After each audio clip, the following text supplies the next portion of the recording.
আসসালামু আলাইকুম। আশা করি সবাই ভালো আছেন। আল্লাহর রহমতে আমিও ভালো আছি। আমরা সবাই বলে থাকি মৃত্যুর যন্ত্রণা অনেক কঠিন। হ্যাঁ, এটা আমরা অনুমান করতে পারি। নিঃশ্বাসটা যখন কেউ চেপে ধরে রাখেন তাহলে বোঝা যায় নিঃশ্বাসটা যখন বন্ধ হয়ে যায় তখনই কত কষ্টকর।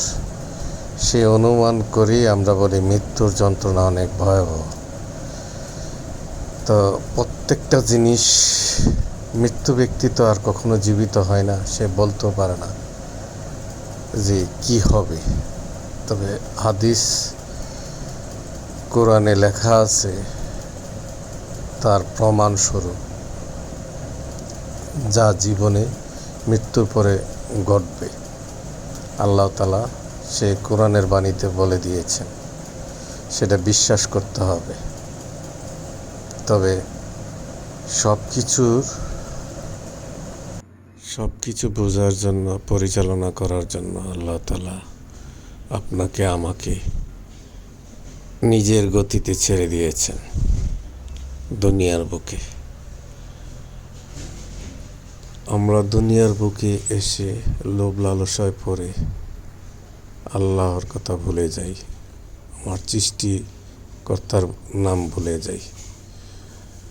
2 দিন আগার পর পৃথিবী ছেড়ে চলে যেতে হবে, সেগুলো আমরা ভুলে যাই। ভুলে গিয়ে অন্যায় অত্যাচার যত অপকর্ম আছে আমরা করতে থাকি। পরকালের জন্য আমরা কি নিয়ে যাচ্ছি? কিছুই না। সেই জন্য বলবো, দুনিয়াতে বেঁচে থাকবেন যতদিন, আখিরাতের চিন্তা করবেন ততদিন। আপনি কি বলতেছেন, কি করতেছেন, প্রত্যেকটা কাজ পরকালের চিন্তা করে করবেন। আমি সবাইকে গুছিয়ে কথা বলতে পারি না, তবে যতটুকু আমার মনে আসছে ততটুকু গুছিয়ে বলার চেষ্টা করেছি। আরও যেন গুছিয়ে কথা বলতে পারি, আরও যেন সামনের ভিডিওতে সুন্দরভাবে কথা বলতে পারি। সবাই আমাকে সাপোর্ট দিবেন, আমার পাশে থাকবেন, ভালো ভালো কমেন্ট করে আমাকে উপদেশ দিবেন।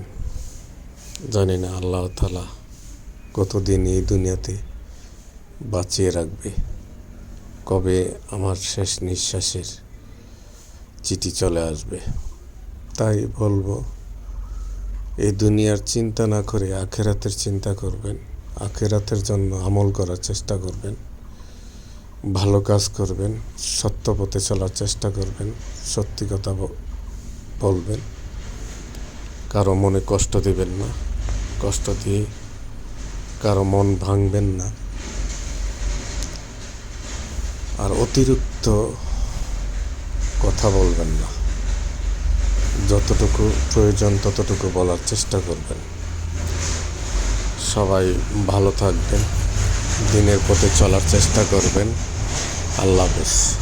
সবার শুভকামনা ব্যক্ত করে আমি আপনাদের কাছ থেকে বিদায় নিলাম। ভালো থাকবেন সবাই।